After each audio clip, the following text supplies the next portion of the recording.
गोव्यामधील श्री संस्थान गोकर्ण पर्तगाळी जीवोत्तम मठ येथे पंतप्रधान मोदींच्या हस्ते रामाच्या 77 फुटी मूर्तीचं अनावरण. मठाच्या 550व्या वर्षाच्या पूर्तीनिमित्ताने आयोजित कार्यक्रमाला पंतप्रधान मोदींची उपस्थिती.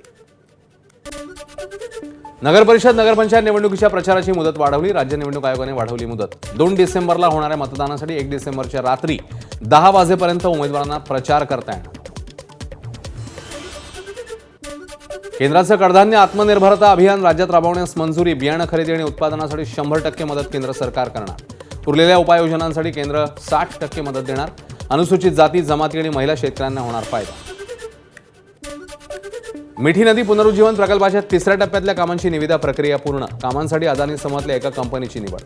तब्बल 1700 कोटींची कामं या कंपनीला देण्यात येणार. 4 दिवसांमध्ये सोन्याच्या दरात पुन्हा एकदा 3000 रुपयांची वाढ. जीएसटीसह सोन्याचे दर 1,30,000 रुपयांवर. जागतिक पातळीवर डॉलरच्या तुलनेत रुपयामध्ये मोठी घसरण झाल्यानं सोन्याच्या दरामध्ये वाढ.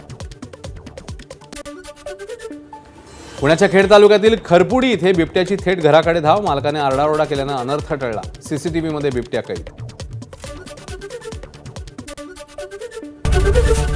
एबीपी माझा, उघडा डोळे बघा नीट.